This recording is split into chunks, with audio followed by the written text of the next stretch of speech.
Yeah.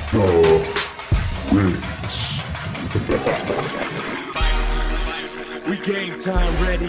Welcome to my gym where the crowd stays heavy. Keep the bus running cause this won't take long. 4 minutes left, here the show still going strong. We game time ready. Opponents can't sleep when they leave. No Freddy, it's the Aztecs in the house tonight. Hoop squad on deck. Who's next to fight? More than a big game hype about it. I'm not rolling deep in the show anymore though, because I'm not a student. They won't let you in there? It's not that they won't let me in there, but man, I'm not a student anymore, so my time's kind of over. Well, I mean, I got my tickets. I'm not going to go to all the games, but you know what I mean? If, you know. You gonna be down there with the student section? No. Bro, I look like a professor from 1950, dude. There's no way I can pass it. You know what I mean? Like Steve Buscemi. He's like, hello, fellow kids. Remember that meme or whatever it is? All right, guys, welcome back to another Sons of Montezuma Kiss the Rings Aztecs Basketball Podcast. It's your host, Mateo San Diego. You can't stop him. You can only hope to contain him. He no longer rose deep in the show. He is now known as Master Fiend because he is a master, an Aztec for life master. What's going on, Fiend? I'm doing well. How you doing, Mateo? Glad to be here. SD Sports Fiend in the house. And we also have, well, the sandwich aficionado himself. It's Mike Tortolot. What's up? Michael. What's up, guys? I think we got a good one tonight. I'm pumped. We had this opportunity, this golden opportunity to speak with an Aztec basketball legend. So let's get into it. All right. Joining us today, this former Aztec from Moreno Valley, California, is arguably the most electrifying player ever to step foot on the Viejas floor. He was part of arguably the greatest Aztec team ever in 2010-11 as a freshman.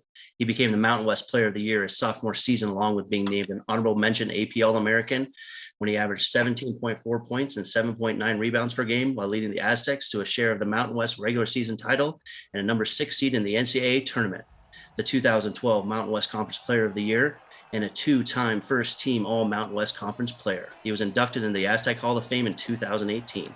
Among his many accolades while wearing the scarlet and black include 3 30-point games in the 2012 season and 4 15-plus rebound games. He is 4th all-time in points per game in conference play and overall scoring average during the 2012 season. He had 1,181 points and 605 rebounds during his 3 years on the Mesa. He played in 3 straight NCAA tournaments and was named the nation's most improved player by CBSSports.com in 2012. He posted the largest improvement in points and rebounds in Aztec history from his freshman to his junior year. He was drafted 41st overall in the 2013 NBA draft by the Memphis Grizzlies. We are thrilled and honored to have the one and only Jamaal Franklin to the podcast. Number 21, Jamaal Franklin.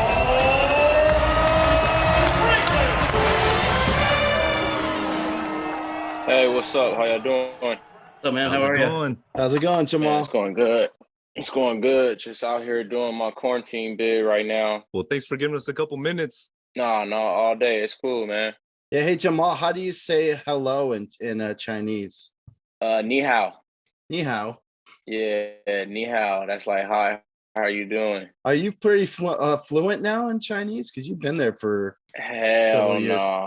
Hell no. Mandarin is so hard to learn. I feel like it's one of the hardest language ever. Like even for it's like trying to read it, you know, like you could, like in Spanish, you could kind of sound something out, you know, because we use the same alphabets, you know, in Chinese it's symbols and letters. So if you do one line the wrong way, you pretty much could be cursing somebody out by doing one line or something like that. It's definitely one of the hardest languages. You know, I pick up on some words, but like I'm far away from being fluent. Crazy. You can understand it though, right? Pretty good after being there for a few years? Nah, we're spoiled over here as imports playing the CBA. We always have translators, so they do all the heavy lifting for us. We just gotta kind of just focus on basketball. That's good, though. That's good, you know. I'm sure you guys wouldn't have it any other way. Get to focus on the game, you know. Did that get choppy for you guys? Yeah. Well, let's hope the internet's not an issue. You might have to turn his video off. Is it better? Yeah, much better. Thank you. We'll see. Okay, we'll see. cool. Hopefully it holds up. It could be me too. You know, I'm across the world, so it could be me too. We'll give it a run, man. It's been a while. Last time I saw you was with Randy before I moved up. Right, high voltage. Yeah. Yeah. Man, Randy, I love Randy. I miss him, man. Like we talked about, but yeah, it's good to see you. You know, last time I saw you, my little girl was 6, 8 months old. Oh man, Yeah, she's 4.5 now. right. How time flies. Like I said, I got nothing but time. Okay. I got 7 more days in quarantine, so I got nothing but time. Are you in like a hotel room right now, or do you have like an apartment or where you're quarantined? We're in a hotel, so like how the process work is like soon as you land in China, you go through like kind of like assembly line, like you get a COVID test, they do your blood test, and then they draw you through. You go through like a place where you're gonna see where your hotel is, and you grab your bags. And then once you grab your bags, you go to like that area where like your hotel is gonna be, and then you get on a bus or van, and they take you to your hotel, and you can't leave that hotel after 14 days. Like once you're in that room, the most you can step foot outside of your hotel room is just take a step outside to get tested and take a step to get right back in. You can't even work out. You can't use a gym. I mean, no weights. Nah, you can't. I mean, they give me my team does a good job of giving me a suite. So like, I just try to turn like my living room into like like a gym area, but it's no like weights or nothing like that. Like they bring. Yeah, you know what? Try having him turn his video off, and we'll just do audio. You want to give that a try, Jamal? Go ahead and try and. So I mean, it's probably the feed, obviously coming from halfway around the world. I mean. Man, we'll try to get through this the best that we can.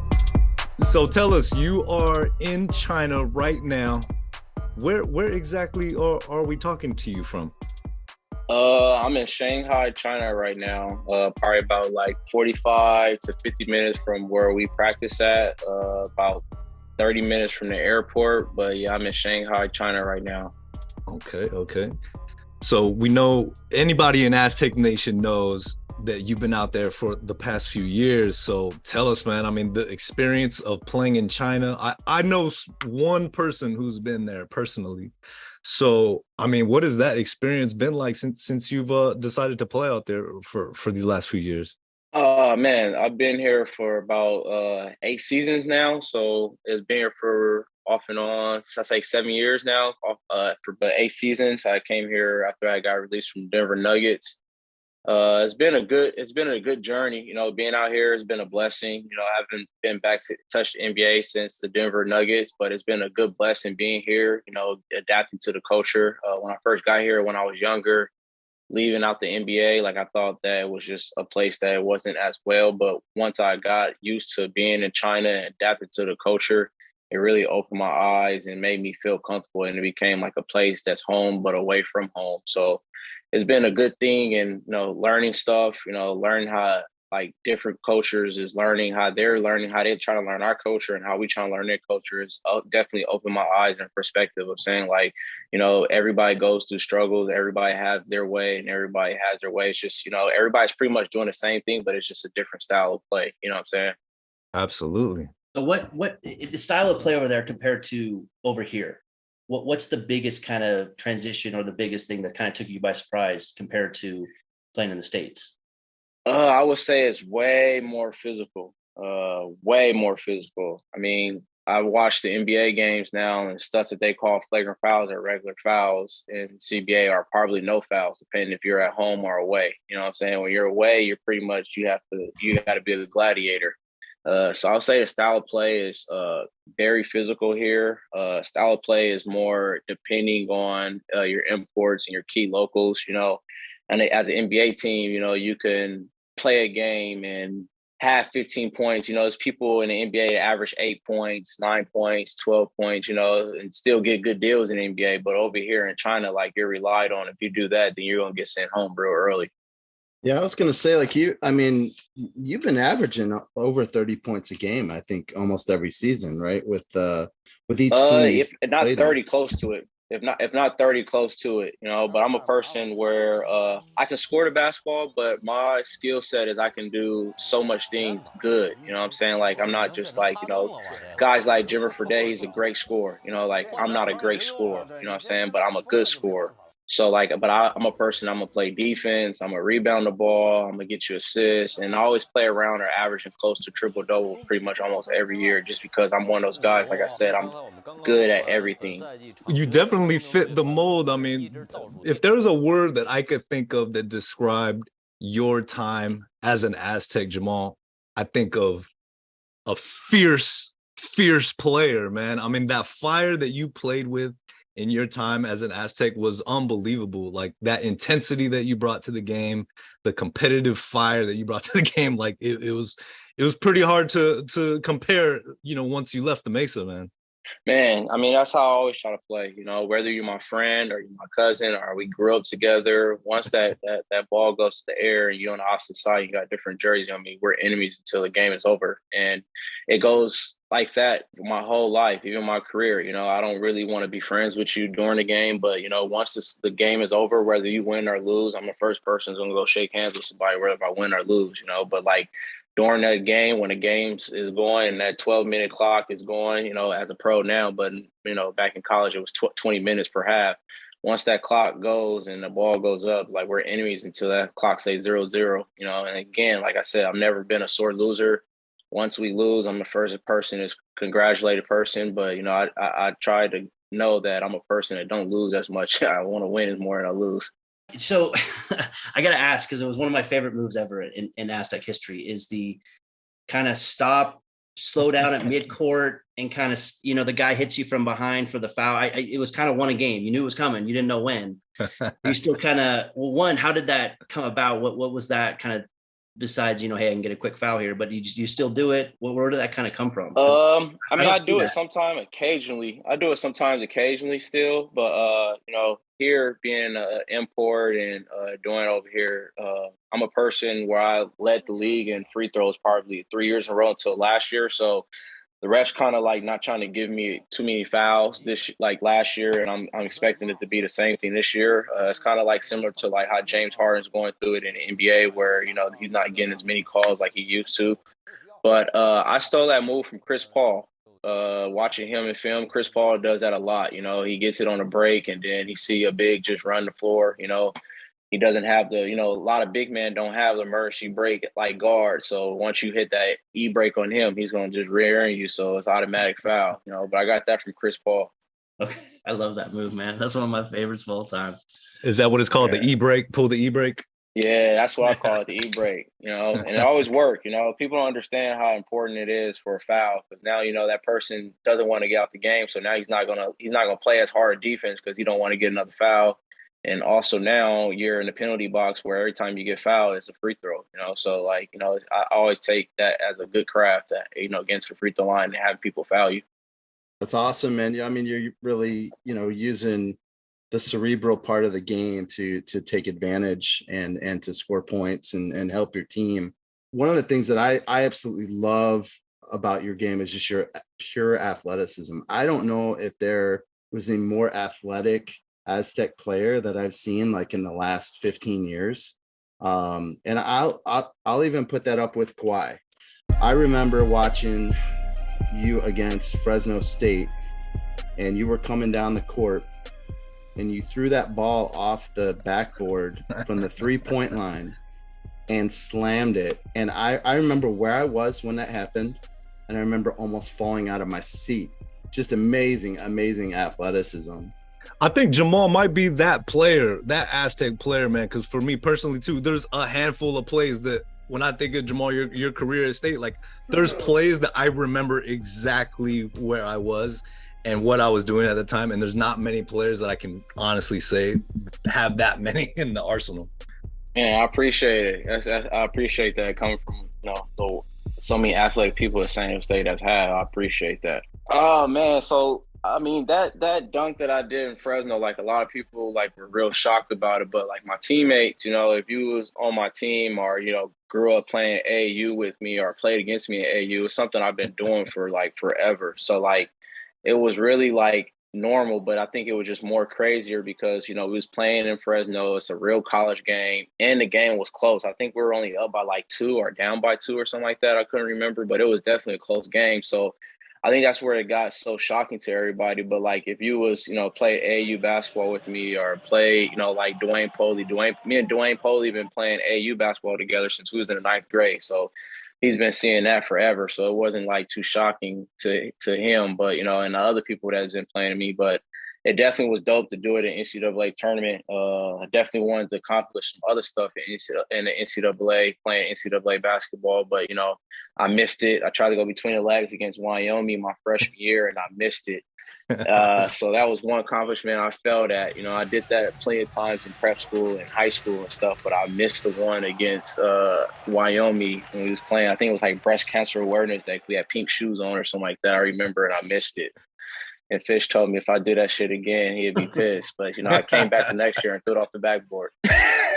What was his reaction after you made it? I mean, did he have a little comment for you in the next huddle? Nah, he didn't really have a comment for me just because I made it. You know, when you make something, it's tough to say something to somebody. And I know I do it in practice so much that he's seen it, but like, you know, actually doing the game, it was just like, you made it, so I ain't gonna say nothing. But, you know, when I missed that between the legs dunk, I definitely heard it from him. Maybe a little smirk and maybe a little smile and a smirk at you when you made it, and like, all right, okay, yeah, like, all right, like you know, if you'd have missed that, I would choose you out. But you know, he always says, you know, I'll let you do anything that you do in practice over and over again. Like if you practice it, then I'll let you do it. So the fact that you were actually practicing it in practice, you know, and had been doing it for years. I don't see what the problem was. Fish always been a cool and players coach, you know, like he gives us so much, you know, freedom than most college coaches do and most colleges do. He gives you like a lot of freedom, but with that freedom, it comes responsibility, and Fish definitely, you know, groomed everybody like that. So I always respect him on that. With the freedom he gave, he actually groomed us too, of being like that responsibility comes with that. Now, when you missed that dunk in Wyoming, did Fisher, did he have that response to you verbatim? Did he actually say, now, Jamaal, if you do that shit again, did he really say that? I mean, it was like that for sure. It was definitely, I got that, you know, that Fish speech of being like, you know, don't do that shit. Don't do that shit. You're gonna miss it. But at the same time, we was up 40, so it was like it wasn't too bad. You know, it wasn't like if I missed that, it wasn't like the Fresno State game where I think we were down 2 or up 2. You know, we were up 40 with like 3 minutes ago. The game's over, and we were playing against Wyoming at the time. That wasn't that good. And I told Jamaal that I've coached for over 40 years. I've never had a guy with the spirit, with the commitment, with the will to win more so than him. So I remember exactly another shot where I was, and it was the game winner against UNLV. Now that I wasn't at that game, it was in Viejas, right? The girl I was seeing at the time, it was my birthday, and she got me tickets to a Lakers game. So I'm down there, downtown LA. You chose LA over us. That's fucked up. Wow, bro. Hey man, I mean, you know, she was an LA girl. She bought me game tickets. What could I do? I couldn't say no, man. I couldn't say no. So I'm there in front of Staples, like watching it at a bar, and I'm watching the game, and you hit the game-winning shot. I'm the only one going crazy right there in front of Staples. It was amazing. And then I went and saw Kobe play Chris Paul and the Clippers, and they got beat. But you know, it was an amazing day of basketball, and I definitely valued your game-winning shot better than the Laker game for sure. Man, you know those games against UNLV is always a dog fight. You know, no matter what we're ranked, no matter what they're ranked, no matter what players we have, no matter what players they have, it's always going to be a dog fight between San State and UNLV, home and away. And coming to that point, you know, I'm having a good game. James Rayhan is fucking shooting the lights off the ball right now. You know what I'm saying? Chase is doing solid. But me and James really got the hot hand right now. But on the other side, they had Chase Standback. They had Mike Mosier. Anthony Marshall is playing well at that time right now. Mm-hmm. They had Oscar, I think Oscar Burfield or something like that, the point guard. And Samba is playing real well. You know, they're playing real well. Justin Hudson, our old coach, just became assistant coach over there. So it was so much, you know, testosterone going on that floor. You know, like, you know, we both like hate each other, but we both respect each other. But, you know, it's a dogfight. Game gets close. We fouled them. We're up 2. We fouled them. They make 2 free throws, and we get the ball back. And Fish drew up the play for me to get the ball. 67-67. Final 23.5 seconds. Steve Fisher out where his players can see him saying, one shot, not going to use the timeout at this point. It's time to hold it for one. Save your things. Jamaal Franklin for the win. And it goes in. Well, and I don't know if you remember that play, remember exactly how that game went. As X is bringing the ball up, Oscar almost picks X and almost picks him and could get a layup because nobody there. It's just X and Oxford going at each other, and he almost picked him. But X secured the ball and handled it better. And then we got to the play. X got me the ball, and I made the shot. I came through. It was a pick and roll between me and X, and he's going to pass it to me no matter what. I get downhill. I shoot a kind of off-balance floater, and ball bounces a little bit and goes in. It was just, it was a good time. We thought the game was over. Everybody rushed the floor, but then the refs go and, you know how referees, they always want their time. So they go do their little thing, and then they get the ball back with 0.5 seconds or something like that. But they had to take it off full court. But it still was it was definitely a good one, and it was an early game, I believe. I think it was like a 3:00 game or something like that. So when you playing a game at 3:00. I don't know about how other players feel, but I rather, win. Those is most games important where you got to win because you got the whole fucking day. You got to realize if you had lost or won. You know what I'm saying? At least if you play a night game, you lose, you go to sleep, you wake up, it's we lost. But you play a 3:00, 11:00 game, you got all day to think about that. You're not going to just sleep through that. You got everybody sending you text messages. What happened? Everybody. What happened? Yeah. Man, I think besides the dunk, I think my favorite was that I remember the most. I remember I was on Carl Strauss downtown, and it was against Boise State in the Mountain West tournament, the first round where you hit the three to win it. It is 62, final 10 seconds of the game. Watch Bro play on Franklin there at that elbow. Bro play trying to keep the ball out of his hands. Franklin with 2 seconds forces the shot. It's good. The Aztecs advance. They've won it on the shot by the player of the year. How about that? And I remember it. I remember you shot it, and I was like, oh, and it went in, and I just ran out of Carl Strauss. Just ran out of it. Yeah. I was so So excited. the crazy thing is we ran that same play. That was the same exact play we ran against UNLV. We ran the same exact play. Except this time, I didn't set X a screen. He just passed me the ball and cleared it out. We ran the same exact play, same format. If you could go to that video and see where it is, I set X screen, passed the ball. The second time, he just passed the ball and cut. It's the same exact play. Same exact play. It's crazy. Yeah, and speaking of Dwayne, I remember him hitting a game winner against Boise State too. I was in OG's in Mission Valley. I ran out of the restaurant too. So I'm like, it's That's your ritual, huh? On game winners, huh? You run out. Yeah, that's my thing. Get some cardio in. You know what I mean? You gotta run the bill up and just run out and be like, it's the game winner, and just leave. Those two were great, and I think Chase had a game winner against Boise State too. Right? Chase had it was my junior year, Chase senior year. We were supposed to be beating Boise by so much, and then it went down to close game, and Chase hit a dagger 3, just sealed it. Yeah, I remember that. That was sweet. A lot of love. I love beating Boise State. I like beating everybody. Chevron ball Chase. Chevron long ball Chase. Yeah, that was great, man. Those were great. So what do you like? What do you kind of miss about State? What do you miss? How often do you get back to games? How often do you get back to the games? How often do you in with the guys or?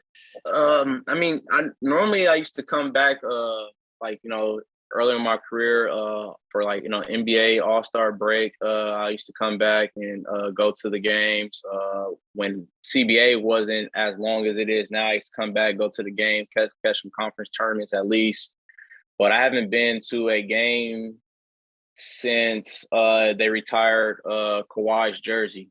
That was the last game I had went to, and that was during the COVID time where I came back, and I was only supposed to be back home for Chinese New Year's, but it ended up just staying. That was a tough time for every country and everybody in the world. So that was the last game I was able to catch. Me and Kawhi, we see each other on a consistent basis in the summer. We talk to each other on a consistent basis in the summer. I talk to X on a consistent basis, but don't get to see him that much because he lives, all the way in Sacramento. But I would say, if anything, I would just miss. I would say, I mean, I get to see Malcolm Thomas more than a lot of like more too than everybody else. But for most part, me and Kawhi spend most of our time together each summer. Working out. We use Randy together, as Mike knows. We use Randy and stuff. So I see him on a more consistent basis. But if I had to put anything on what I missed about playing at San Diego State, I would just say just the brothership we had. We did everything literally with each other. I mean, from going to the West Commas, East Commas, to getting done with practice, everybody going, playing Call of Duty. We got our little clan to, if we all going out to a party, we all go out together. We meet up and go together. It never was like, no separation between us. And I think that's what made San Diego State so good and made us so well, that we had a brothership. Like it was more than just basketball. We understand that we all want to win. We understand everybody had their own role. We understand who was the guys, but we also understand that like we just want to win and be happy for one another. You never want to be mad at your brother that gets drafted and you didn't get drafted. You want to be happy for him, and I felt like everybody on that team, it never was no hatred to anybody if they had more success than the other. It was really like a real family and brothership. And respect goes to, Dutch and Fisher and Dave Vasquez, Matt Sawyer, and, even Hut, like Hut recruited most of us, like I would say that it made a big effort on how they put the team together, and they put a good group of guys where, if you watch our practice, like we'll be enemies, same way how I kind of got that around like you'll see so many people about to fight or be cursing each other out. But then, after practice, we go into that comments together, we going to go get that Panda Express, together, our Rubios, like it was a real brothership. And I'll say, I miss that, becoming a pro, everybody has their own family, do their own thing, but like, it's not the same brothership as it is in college. It becomes more like, going to work and clocking in and clocking out type thing. It was definitely visible those years, man, especially those years, those big time turnaround years, the Sweet 16 teams. And like you said, that relationship you have with Kawhi and that first Sweet 16 team. I mean, you were a freshman that year. And then to be able to transition, we talk about the UNLV game, and that was a huge game for more than just the win. Okay, San Diego State as a program, can we sustain this level of excellence after that, first Kawhi led team? And for that victory and the way that you kind of helped propel those rest of those years into your career, I mean, that was a huge time. So tell me this though, because since you were a freshman in that first year, you basically had the decision to redshirt or not, right? From what I understand. Yeah. So I mean, what really went into that decision, that choice to not redshirt and to kind of bank on yourself? I mean, to me, I knew if I redshirt, I mean, it could be beneficial, but I knew like if I redshirt, it's almost like, me losing that, like, that fire that I have myself, like that confidence I have myself. And if I redshirt, it's me pretty much saying like, I don't feel like I'm good enough to play on this team, So I never took that route because I knew like, man, I'm good enough to play on this team. I just haven't picked up college basketball yet, or you just haven't got the confidence in me, yet. But I knew like, my time was going to come, and my time come, I was going to definitely take the most of it. My first 8 to 10 games, I'll say 8 to 10 games in a San Diego State uniform, I probably did not play, or I played like the last 2 minutes that were winning, you know what I'm saying? But I just knew like, I was going to for sure going to get my opportunity. When my opportunity come, like I was going to make the most of it. If you ask anybody or on my team, like during that time, I didn't give up. Like I still was putting in more work, like being in practice, like being there before practice starts, staying after practice. I would say I don't see anybody who was on that team that put more work in that gym besides me and Kawhi and Xavier. We put the hours in like constantly. People would always see us in that gym, and I would just say that kind of separated me and made me prepared for when my time came. I was always taught, stay ready so you don't have to get ready. So I just wanted to be ready when my time came. And Chase went down. He had a bad sprained ankle, and which moved James into the starting lineup, and which moved me up as a person that comes in and sub. And we played against Utah that night, and I had a double-double. And it was it was just so you wrote after that. I just started playing a little bit. NCAA tournament, I didn't really play too much, but conference tournament, I was a freshman in a conference tournament, but it didn't look like I was a freshman in a conference tournament. All right, well, let's just talk about it. That we talked about that, Jamaal, in the gym one time. The flop. I mean, what happened? What was going on? I know you probably don't Kemba Walker. Yeah. What? I mean, I think we would have beat Arizona. I think we would have made a real run. Honestly, we'll never know. But I think whoever wins that game wins a championship, just like how it happened. I agree. I think whoever wins that game wins the championship, just like how it happened. And it sucks to see that, we didn't get it, that it was just a tough situation of how that happened. I just got subbed into the game, and a lot of people don't know. So me and Kemba laugh about it too sometimes when I see him and Jeremy Lamb. We laugh about it because UConn was one of my offers. That was my top 3, UConn, San Diego State, and Oregon. And Kemba was my host on my visit. And I've been playing against Kemba forever. I've been playing against Kemba forever since AAU days. He played for the New York Gauchos Nike team, and I played for the California Supreme Nike team on the West Coast. So we've been playing against each other forever. So it was just one of those games where, Kemba got all the buzz right now. Him and UConn had a crazy Big East tournament, and we're matched against them. When I matched up against guys that, I was supposed to be on that other side, they were on my host, me, Jamal Coombs, and Alex Ariaki was supposed to be coming in there together with Shabazz Napier and Jeremy Lamb and Roscoe Smith. We were supposed to have that same class. Everybody's going in there. So it was just crazy to me. Coach Fish didn't play me that much that game. He put me in, and I kind of bought a spark in that game.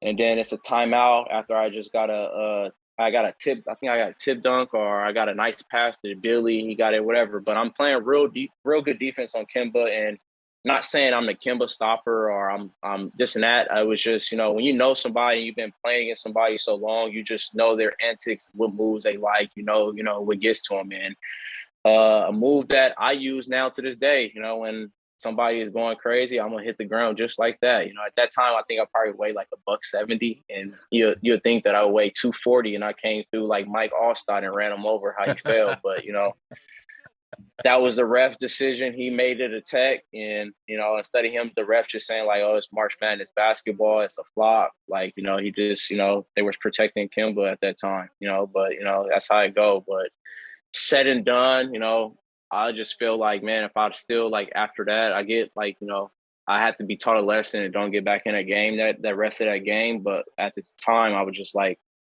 I can't stop Kemba, but I could slow him down just because I know his moves. And Kemba had a good game, but the person who really killed us that day was Jeremy Lamb. Yeah, he killed us. He had he was 9 for 15 with 30 or something like that. He killed us. That was the person who really killed us. So it's something I wish I could take back and just walk around him. But at the same time, it's I don't think my tech and I don't think Kawhi's tech had anything to do with us losing that game. It was just they won the game. They had their key player played a little well, and our key players played well because Kawhi had a hell of a game that day. Malcolm had a good game that day, but they just won the game. It was just a freak accident what happened. That Kawhi's tech put him in foul trouble, so he couldn't play that much. And then my tech put them at the free throw line with the ball back. So it was just a situation where if we could go back, I feel like if we played them 10 out of 10 times, I think they only win one time. But, I knew whoever won that series was going to win a championship. And that's what happened. I was going to bring that up about Kawhi's tech in the first half because it forced him to have to sit for a large majority of that first half. And it was I remember I was way at the top sitting in the arena, but watching the replay, the commentator saying Kawhi is such a quiet guy. How could you would never think he'd get a tech for saying something. You know what I mean? It just didn't make sense. Yeah, I think the refs, as again, refereeing, refereeing, they always want to make sure they're part of the show. When a ref is giving somebody a tech, that's his time. So just like they're reviewing the time with me and Kemba. Like I said, I weighed probably $170 at that point. You could see my bones through my arms. But the ref felt that I have to give him a tech instead of just being this NCAA tournament. He's fired up, the ref just took it in his own hands, but it's the past, it's a living and a learn situation, and it just never happened to me again. And I also, like I said, I use that sometimes too, even to this day in China when players, get into it, like they hit me, I'm hitting the ground just like that, put it in the ref hands, So with your 3 offers, it was Oregon, Connecticut, and San Diego State, correct? That's my top 3. Okay. So Yeah. Why State? Why did you pick State over the other 2? I mean, UConn, I always wanted to go to UConn because I feel like my game was more rugged and more East Coast style, like for the Big East. And also I grew up, Rudy Gay was my favorite player, and he went to UConn.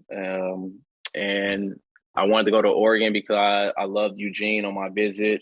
They also was a Nike school, and everybody know about Nike in Oregon, so you get the most gear. And it was a Pac-12 school. But for me, I chose San Diego State because I had a better relationship with players on the team. And also I chose it for the main big reason why I chose San Diego State. It gave me my separation away from home, but also gave me my separation where, like, if I want to get on the road, I could go home. Like I wasn't at home, like playing at USC or playing at UC Riverside or something like that, but I was gave me my distance where I had my own space away from people I didn't need to be by. And also it gave me the separation where, like, if I need to get in my car, I could go home for Thanksgiving, or I could go home. We got the weekend off, So it gave me a peace of mind knowing that my mom could have that same time to come see all my games, and I could still go see my family still, rather than I go to UConn, my mom's going to be able to catch, 3-4 games the whole year, each year. And then if I go to Pac-12, she's going to catch me if we go to Arizona State, or UCLA, USC, but she's not going to be able to go to Oregon that much, But at San Diego State, my mom and my family was able to come to, 95 to 90% of all the games I ever played at San Diego State. So that was real big for me. I was raised from a single parent, just from my mom. So me having that being close to her, but also having my space made it more comfortable for me going to San Diego State. What about the shoes? Tell us about the shoes. I mean, I remember you would have different shoes on in the first half and the second half. Most of the guys did. And I was like, oh man, let's see what they got bringing out today. Why did you change shoes at half? Sometimes was it more statement or just feel or superstitious, or what was the sneaker game like? I would say our team, at that time at San Diego State, like I said, I played for a Nike team. We're like one of, like, EYBL. I played for like a team like that. So I always had all the Nike shoes that hadn't even came out yet. We're sampling them. So I always was a kick person. And then when I got to San Diego State, we got a little bit more into kicks. Like, everybody started, it was almost like a competition in the locker room, like who's going to bring out the most heat. And then we started getting attention about, like, everybody talking about our shoes. And it just became like a thing for everybody to do, ours wear shoes. And it just became a crazy thing, like, where we just had a face of being like, people thought we were sponsored by Jordan sometime, like, oh, they're sponsored by Jordan, get this. I'm like, hell no, like, we just spent our scholarship check on getting these.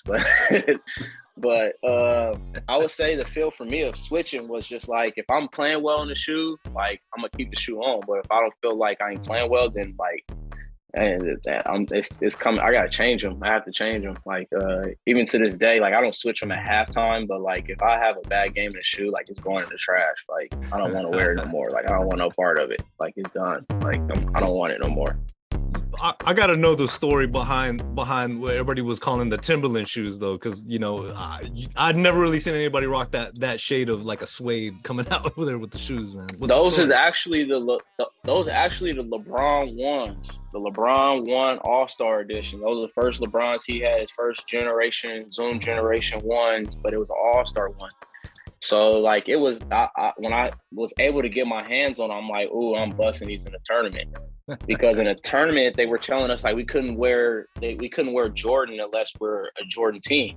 So like, notice it like in our game, like in previous games, like we're wearing Jordans. Some people got Nike on, some people got Jordans. But when we went to the tournament, it was real specific. Like, if you're not a Jordan school, like if you're a Nike school, you got to wear Nike. So when I got my hands on the Zoom Generation 1s, and I got those from Rosewood, Dante, San Diego. Shout out to Dante.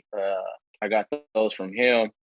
And I was like, I had to get them. I have to get these. Like, nobody's gonna have these on. Like, it's nobody's gonna have these on. Like, if I was wearing a shoe, I felt like nobody was gonna have them on. Like, that's when I knew I had heat on. Like, that's when you know you got heat on your feet. When you like nobody's gonna wear these.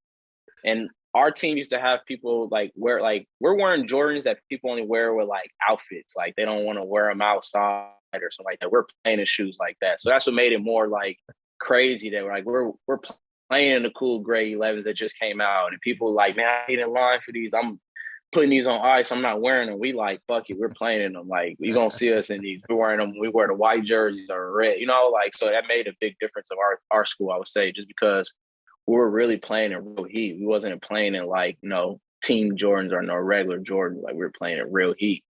Those LeBrons, though, they actually ripped. And against Florida Gulf Coast, Winston Shepard threw me a oop and I dunked it. And when I dunked it, it just literally just ripped. And I had to switch into. I knew it was going to be a time where it ripped though. So like I wore them the first game against Oklahoma and then against Florida Gulf Coast. I just kept bringing shoes. I knew it was going to rip eventually, but I just had to wear them because they heat, and I had to, represent for us and let everybody know we got the most heat. So I knew they were going to rip, but they ripped right on that oop. It ripped, and I had to switch into some. I switched into some penny camouflage foam posits, and yeah, they ripped though. They ripped, but I mean, it was an old shoe. At the time, I think that was 2013. We played in Florida Gulf Coast. That was my last game at San Diego State. 2013, you got to think this is a LeBron rookie shoe. So, that shoe was probably 13 years old, 13, 14 years old.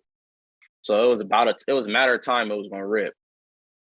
I love those shoes though, because I mean, they really fit the persona of San Diego State. It's almost like a work boot, like that kind of that workman, like, we're going to roll up our sleeves and get to work. Blue collar. Yeah, exactly. That's the Timberlands. I really love those shoes, So after that, that Florida, Gulf Coast, game in the tournament, which was, it was so tough to watch. I'm sure it was very hard for you guys, as well. You make that decision to go pro. Take us through, like, what was that decision like? Like, what, how did you come to that decision? Did you know you were going to go pro like that year, or? I mean, the decision for me was easy. After my sophomore, I went to college, like I said, I come from just me and my mom. So the decision was easy. Like my sophomore year, I played with it a little bit about going, and then it just wasn't looking good for me, like if I did it. So I came back, ran it back with Fish talking me into coming back, and ran it back, which I'm thankful for, because if I left my sophomore year, I definitely wasn't mentally prepared or even physically prepared, I feel like, as a sophomore. And I came back, but for me, it was easy to make that decision because I just knew I had a mom that, like, did everything for me, and it was important for me to, like, make that jump for me to help her financially so she could take that load and that stress off her. So to me, it was easy to make that decision, but the hardest part for me, like when I made that decision, was just leaving my brothers, just leaving them where, the people coming back, that's, going to be coming back. But I feel like everything happens for a reason, because if I don't make that decision to go pro after 2013, you probably would never see Xavier Thames. Xavier probably won't have that good of a year, because now that's my ball that he's shooting, you know what I'm saying? Like, yeah. So like, I feel like everything happens for a reason, it was meant for Kawhi to leave to open the gate for me. And it was meant for me to leave to open up the gate for Xavier, just like when X leave, they opened the gate for everybody else. So I feel like everything happens for a reason, but I would say it was easy for me to make that decision to go pro, to help my mom financially and make her be less stressed. But it was also hard for me to leave just because I was leaving something, and like it's like really family to me, like San Diego State was really family. Like when people say family, like in basketball, like they were really family, like being a pro, like we're not family, like, we're just coworkers, and like, you're cool with some people on the team, it's like family to you, but like as a whole unit, like everybody's not your family, you might have people on the team that, like, I'm still cool with Zebo and, TA, Mike Conley's and Mike Miller's, Tayshaun Prince, like those people are like my brothers to me. But, like as like the GMs and the coaching staff and all that, like, man, like we were just co-workers, you know, nothing wrong or saying nothing bad on them, you know, like, or saying like, you know, they're not good people, because I always play for good people and play with good people. But I'm just saying it's not the same thing as like San Diego State, where you say like, this is family, this is my brothers, you know, like I'm talking about from managers to coaching staff to walk-ons to, you know, even equipment guy, radar, you know, like like, you know, you guys stayed in like, you know, contact. We see each other. It's like, it's a bond, you know, like, so I would say that was the hardest part, just leaving like the San Diego State family. That's awesome, man. That's awesome. I want more. I wanted to ask about the game on the Carrier. How was that? I mean, I was there. I saw it. It was wild to see. It was a piece of shit. It was a setup. Because the wind and it stuff? Was a setup. It was a setup. It was a setup. We were supposed to play that game. That was a setup. That game got canceled. It got rescheduled. It got canceled. Then it got rescheduled. And then we play a team that have the best 2-3 zone in the world. And how you beat a 2-3 zone, you have to shoot the ball good to beat the 2-3 zone. So it was a setup to me. I start off the season, I think everybody on our team, I know I started off the season, I think I'll start off the season like shooting like 20% from three, like 32% from the field. Like, it was a setup. Like, I remember like it was yesterday. The game started off well. If you watch the beginning of the game, we're starting off well. We're pump faking them, making driving kicks. They're jumping at us. Jim Boeheim called it a timeout and was like, "What the hell are you doing? It is windy. Let them shoot."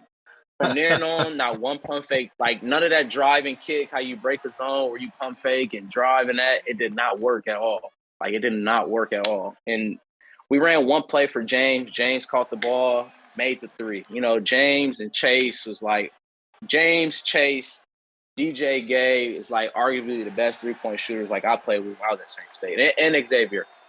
And we ran a play for James. He makes a three. We ran the same exact play. He's even more open. He airballs a three. Like, come on, man. Like after the game, we're in the tent doing that post-game interviews. The tent is ready to blow off the whole shit. I'm like, this is a setup. Like, they put us in a situation like we were not going to win at all. Like, I was like, man, like, it's no way. Like, it was no way. Like, Syracuse at that time, Michael Carter-Williams, Brandon Trish, CJ Fair, Rakeem Christmas, Coleman, they all 6'6" and 6'6" and above, and they're just sitting there with their arms just long. Like, you know what I'm saying? Like, it was just tough. Like, man, like, this is a setup. Could you hear Jim Boeheim actually saying that? Because you're there on that aircraft carrier. No, you know question, I mean? You can hear it. Because it's not that. No question here. It's not that many people there. You know, at that time, it's like limited tickets. You know, I think it was like only like 10,000 people at the game or something like that. Mm-hmm. So it's limited seats. You can hear everything. Our benches are really close to each other because it's on the boat. You know, it was a good time. I'm thankful for it, you know, like, because I got to experience that. But, like, every time I go eat at Del Frisco's now downtown, I look at that boat. I'm like, we got set up on that boat, you know, like, man, they set us up on that boat. Like, they set us up on that boat. Like, they set us up.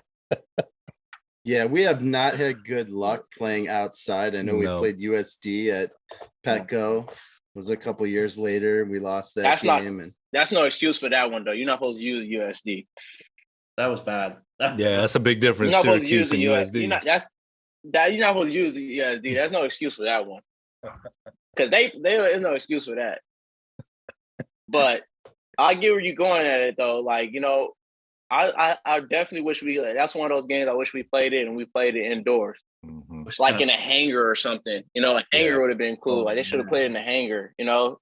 They start doing that after that year, they start doing the hangar. I think Michigan State played their game in the hangar. Like, you know, they started doing the hangar. Because it was just bad. Like, you know, the floor was so muggy, so it'd be misty. You would slip in some areas. You had the sun setting in your face while you're trying to hit threes. Yeah. You guys were going towards the sun in the first half. Yeah, it's a setup game, but it's good to be part of it. Like, our gear was dope, you know, the jerseys was dope. The way how they took care of you, got to tour the boat and tour the ship was dope. But just the game was just like, man, like, y'all really gonna put us through this? Like, lived and learned. We still had a good year after that, you know. Syracuse had a good year too. I think that year too. So it was definitely a good game that he was able to kick off against a good team first game of the season. It was similar to kind of like football.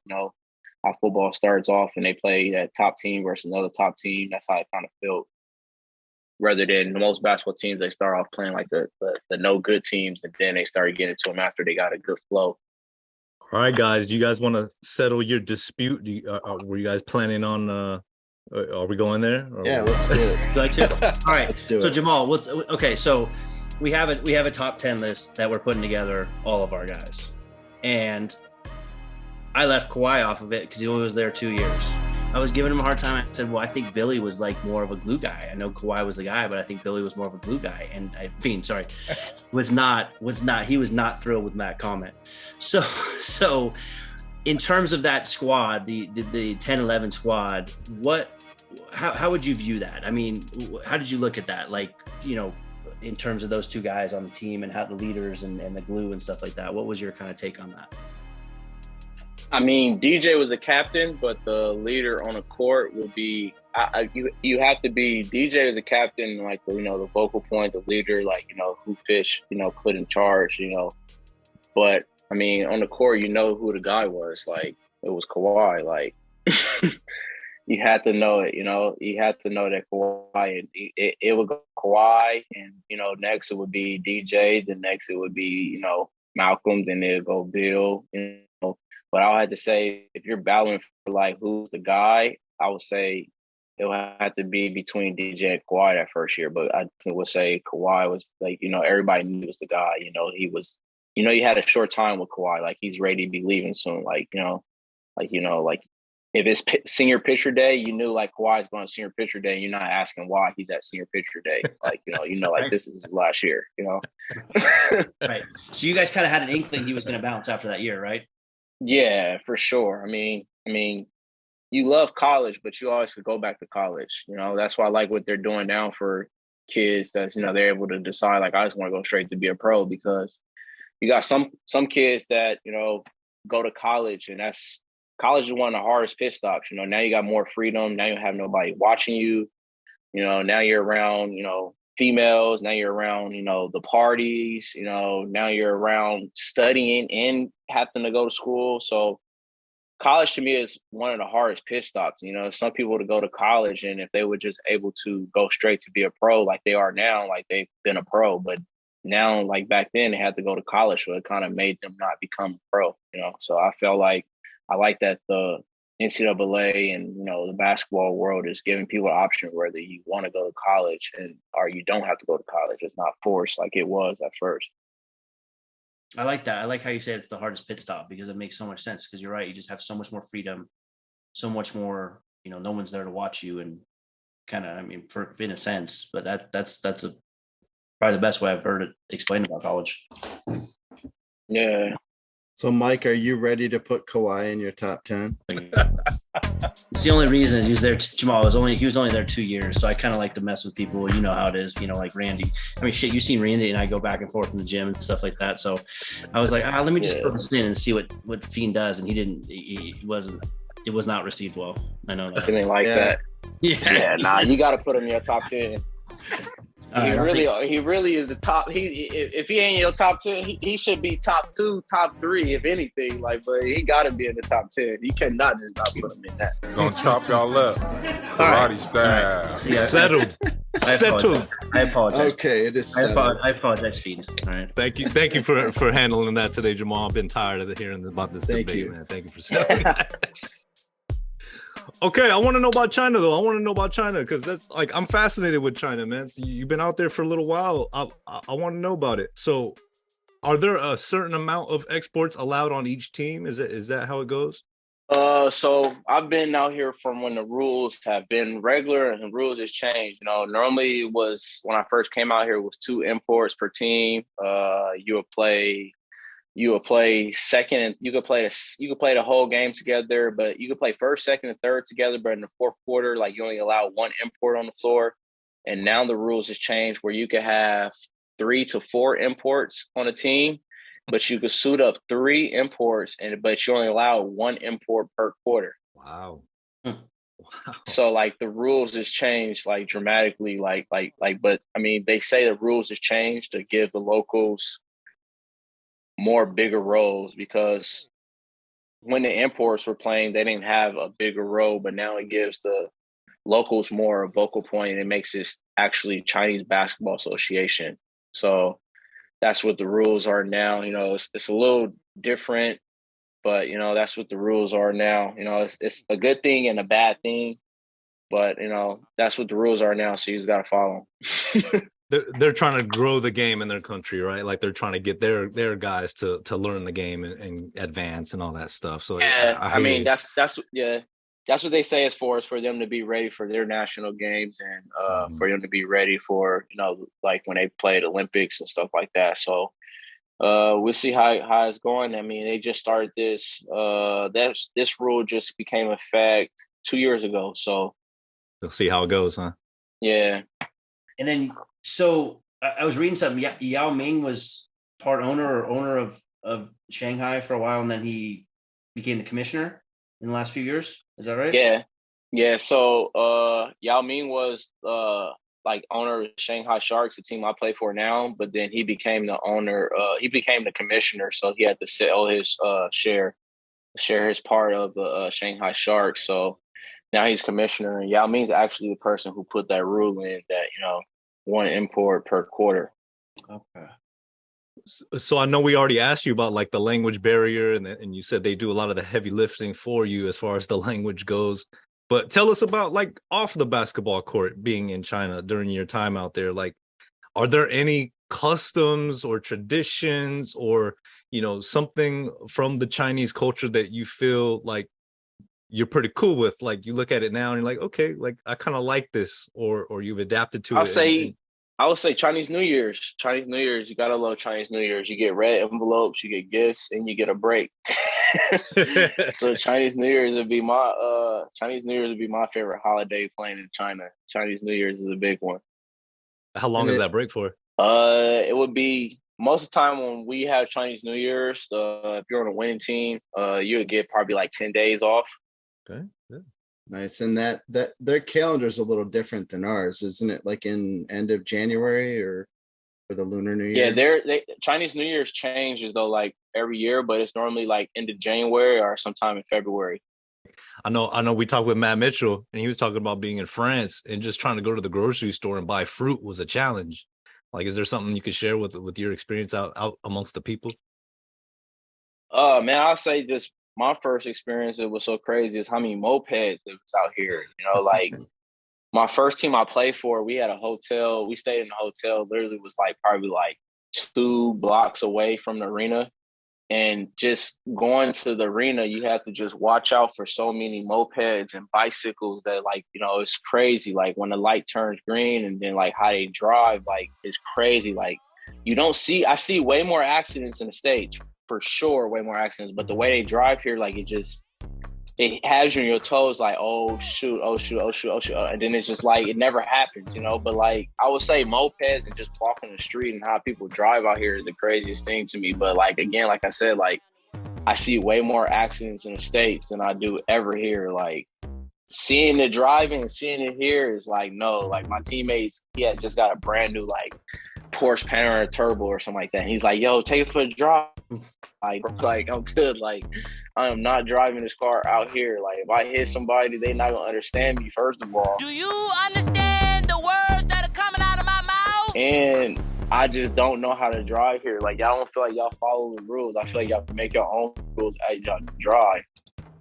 So like I would say driving here is crazy, and just the mopeds and bicycles is everywhere, because you know, like this is a place where it's the population is very high. So when I mean a lot of mopeds, that light turn green, you got 50 mopeds, 50 to 60 mopeds just going, you know, like, so, you know, it's just like, man, you just dodging them, you know. It's like one of those games that you're trying to cross the steps and you got to watch it, like Frog Leap or something like that, I think it's called.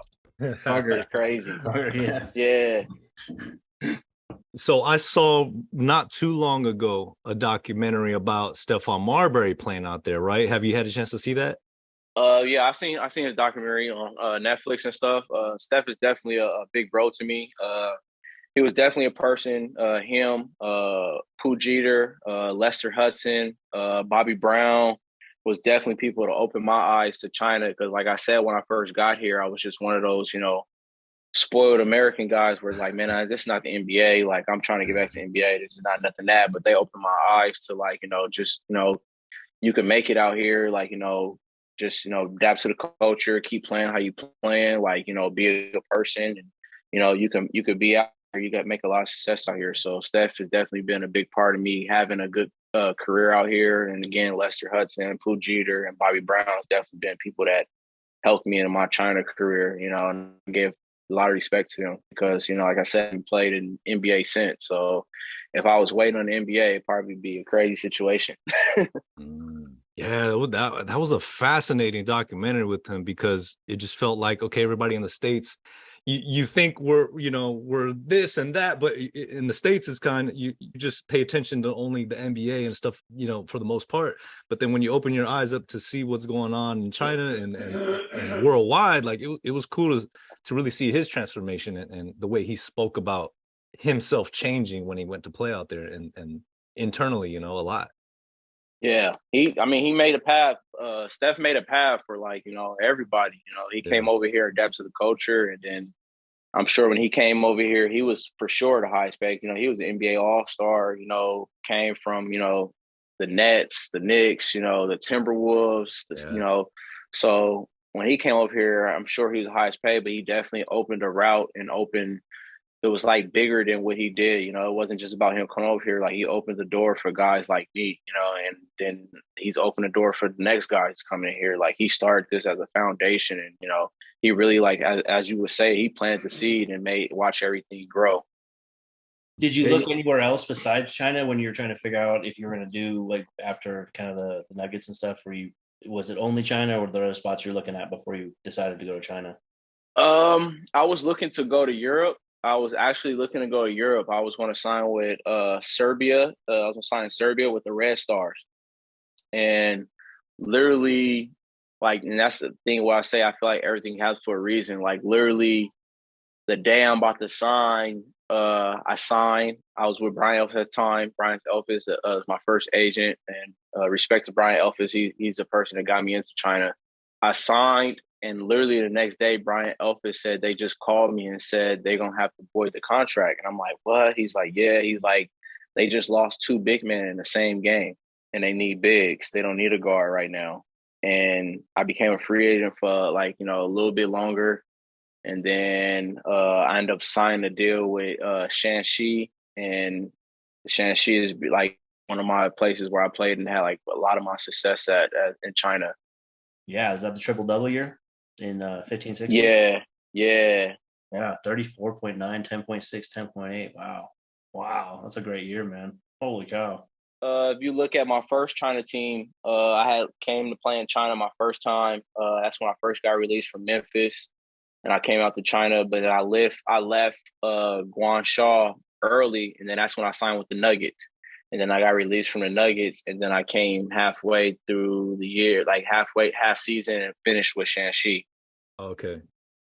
And then the next year I came back with Shanghai for a full year. And then the next year I came back and played in Sichuan for 2 years. And then I ended up going back to Shanghai for a full year. And then I ended up going back to Shanghai for a full year.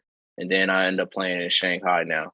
Are they all 1-year contracts, or do they not give multi-year contracts, or what's the ones when I was with Shanghai, those were 1-year deals. And then Sichuan, when I played 2 years there, I was on a 2-year deal. And then me now in Shanghai, this is a 2-year too. I was on 2-year.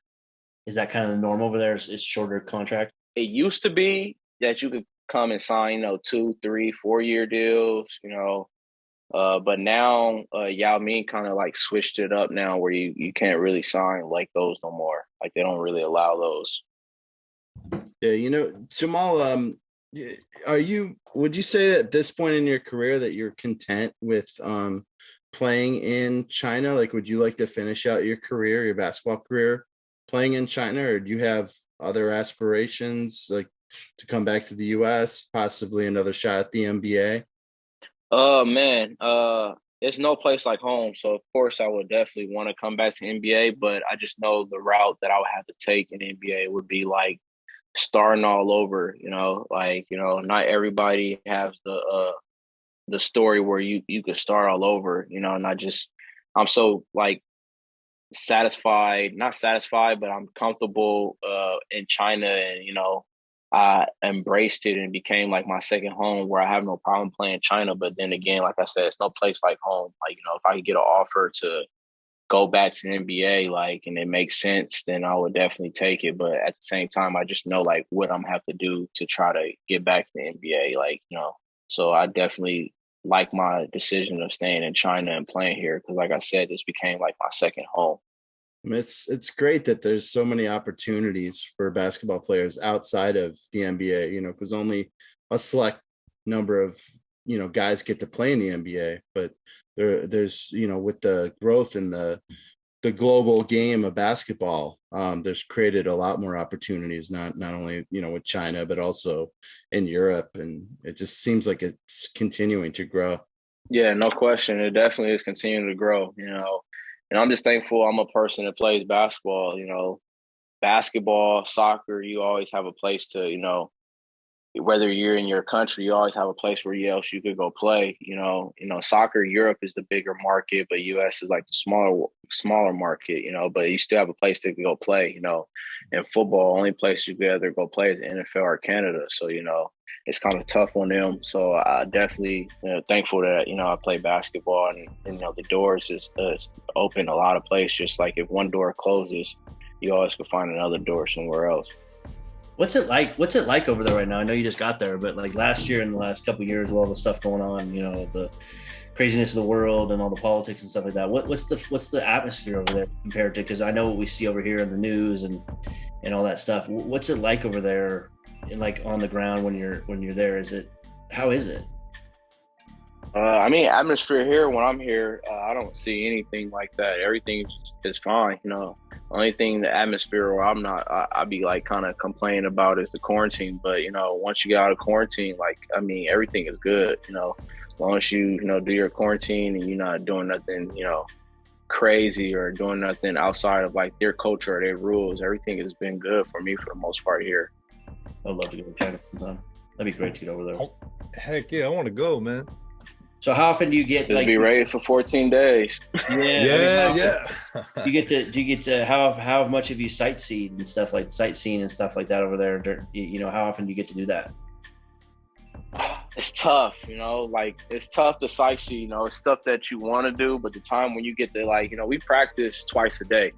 If you don't, and then when you don't have two practices or you have the day off, you're not trying to go, somewhere real far and sightseeing. So I haven't did too much sightseeing besides anything is close, within 20 minutes, 30 minutes from the radius of where I'm at. But I still haven't seen the Great Wall of China, which I still want to do. But they say it's in Beijing, but when you land in Beijing, it's literally landing in San Diego, but the Great Wall of China is in Las Vegas.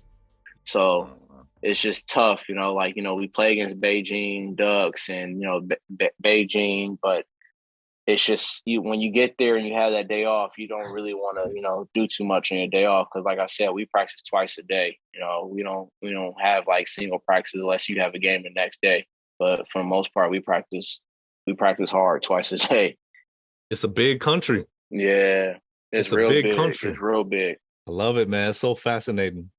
It's just completely different than what we're used to out here in the West, Man, it definitely is. And you ain't never been here, it definitely takes time to get used to it. But once if you stay humble and keep your ears open and be open to it, you'll definitely get used to it and it just becomes normal. Wow. What's your favorite part about living there outside of Wall? What do you enjoy the most? Man, I would say the most I love about being here is I really don't spend any money because we practice so fucking much. So I don't never really do nothing. So I say I love about just saving money and just, just not having to do stuff, just not having to worry about pay for nothing, but just stuff that you got to pay for at home. They pay for your living here pretty much. So I'll say that's the most thing I love the most, outside of the court, So after you quarantine, they got an apartment for you or something?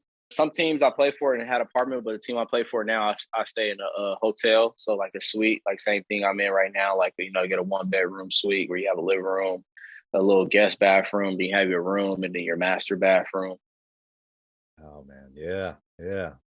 This is all work, you know. This is that level. Yeah, it's cool. I mean, that's a little different than like Europe. Like Europe, they give you like, you know, a stipend to like get apartment or housing and just like that. But like, I kind of like staying in a hotel better because, you know, I never have to clean. I always come home to fresh linen. I always come home to fresh sheets, fresh towels, you know. Yeah. I don't have to do nothing but just focus on basketball, you know, and room service is always at the tip of your fingers if you pick up the phone. So like, you know, I kind of like staying in a hotel sometimes. That's fresh, man. That's cool. Oh man. So we kind of asked the other guys when they're on, wait, what was your favorite road venue to play in when you played at State? My favorite one, like road game? Yeah. UNLV. Okay. And if I had to put a second, I would say New Mexico. But I hate New Mexico got that long ass ramp that you got to walk up after halftime. Yeah, I mean, I haven't been there yet, and I don't know if I want to go because I remember Winston got hit in the head with a bottle, like a cup, and like everybody I talked to said, "Fuck that place, I ain't going there, man." It's like they're nasty. Yeah, kind of how they are. Yeah, they are. They are nasty. Their fans are nasty, and they got what's his name, Snake or Spider to be there, or whatever. New Mexico, I forgot his name. The Snake, but super fan. Oh, he's a super fan of New Mexico. Yep. Oh my god. So who? I would have to say UNLV though. Okay. And would you want to be the team you like to beat the most?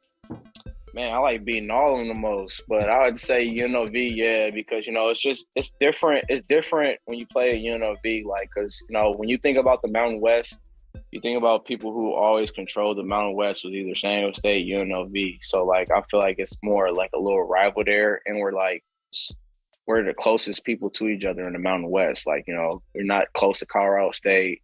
We're not close to New Mexico, but we're like a 35, 40-minute flight to UNLV. You know what I'm saying? So yeah, I would say it's more like a territorial thing. Like, you know what I'm saying? Like if you was a dog, like you pee on my shit and I smell you pee here, I want to pee on it too. Like I have to, you know, it's like a territory thing. Yeah, they've fallen off a bit, you know, over the years since you played. I mean, back then, I mean, that UNLV team, I think they were ranked, I mean, you know, pretty consistently. I mean, they had some really good teams, and you guys finished, you know, up near the top of the Mountain West almost every year. I'd say like the last, like, I don't know, 6 or 7 years, like they've really been down. They're starting to recruit a little better, and I think they're coming up. Same thing with New Mexico. New Mexico has been down since like 2014 or 15. I think they played us once in the championship game in 2018, but other than that, they've been, you know, they haven't really been one of the better teams like we have in the Mountain West. So yeah, it's always awesome to like staying consistent. Yeah, it's just that other teams have kind of passed them up, like Utah State and Boise State, Colorado State. Boise has some good pros too, like lately, huh? Boise and Colorado State has some big pros, right? They had 2 first rounders, right? Boise had the first rounder with the Chicago, and then the Colorado State got who now? David Roddy. He went to Memphis, I think. Whatever. I mean, who cares about those schools, dude? Man, it's always good though to see people in the Mountain West make it. You know, we the people is always the underdog compared to these ACCs and SEC schools that they be loving in the Big East. Like, man, what makes y'all conference better than us? That's why I love my freshman year, that our freshman and sophomore year, that Mountain West was like one of the top the top conferences, because it was making the other conferences look so weak. Well, we cannot not talk to you about beating UCLA for the first time in program history. You know, that happened with football recently as well, but in basketball, that was a huge game for you down there at the Honda Center. I know we packed that place out with nothing but Aztecs fans. We made UCLA fans look silly, and to be there to witness that game at the Honda Center, I mean, you know, do you remember that game pretty vividly? Yeah, I do remember that game. I thought I was gonna get drafted higher than Shabazz Muhammad, because when we faced off, I embarrassed him. But you know, that's still my boy though. We talk about it because he lives in Vegas. But I definitely remember that. That was definitely a battle. They had Shabazz Muhammad, the Ware twins. Person who ended up becoming my teammate, Jordan Adams, which is a crazy scorer. Like, he could score it. They had slow-mo Kyle Anderson, Larry Drew. They had a good squad, and I was looking forward to playing against them, just because they're a Pac-12 school. But, at San Diego State, before, after we left, the people who, planted the seed a little bit, we didn't lose to no California team, so I wasn't worried. We never lost to no California teams. I never lost. And I told some of my young bros that's going to SC and stuff like that now, and I'm I never lost to California team. Never. We don't lose to California teams. We just don't lose to California teams. This is California is San Diego State. When you look at California, it's the whole thing is printed at San Diego State. We own everything. I really stayed at y'all colleges. Yeah. Very true. Run Cali. Even the most recent game against UCLA, we beat them. So that was, you got that win streak. Just a reminder to let them know that we got real estate here. You just Airbnb our property right now. That's it. That's how we feel about UNLV's home court. We call it the vacation home. The vacation home. Yeah, what do they say? Don't. It was cheaper to stay here than the Strip, huh? What do they say? Don't brew in your life. Is that what they say up there? Oh, UCLA. Don't brew in your life. Thanks, man. Thanks for coming on. We really appreciate it. I know it's been a little bit and didn't want to bug you too much, but we really appreciate you coming on. We've really enjoyed talking to you. No, all day. If y'all need me again or anything, just, you got my number. You text me, whatever. Just let me know all day. Appreciate you guys having me. Jamaal, we really appreciate your time, man, and just helping us out here at the Sons of Montezuma.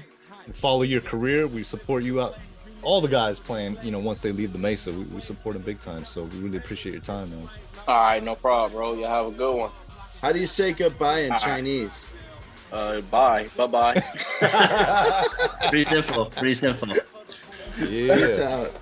Thanks, Jamaal. A true Aztec legend right there, man. That's awesome. No, he's a good dude, man. He really is. We would be sitting there working out, and I and we would just talk and stuff like that, and it just was he's just super down to earth. It'd be me and my buddy Randy and him, and we just hang out, I knew I forgot to ask a question. Dang it.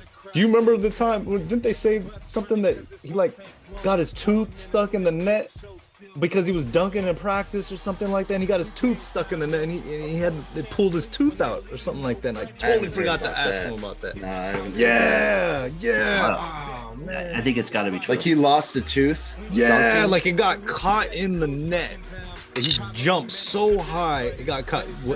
I'm just gonna have to ask him next time. He could probably knock it down anywhere on the map. But James Go Aztecs! out go too. And even driving dimes if he's not looking at shoes.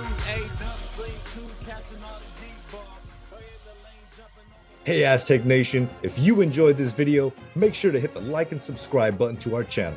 And then stop on over to sonsmontezuma.com, where you can find more SDSU sports, news, articles, podcasts, and the freshest and most unique Aztec-inspired merchandise, including our original NIL shop. Lots of new styles there for both men and women, and even kids. Your support to this channel helps fund a lot more creative ideas. So make sure to stop over to sonsmontezuma.com. Go Aztecs!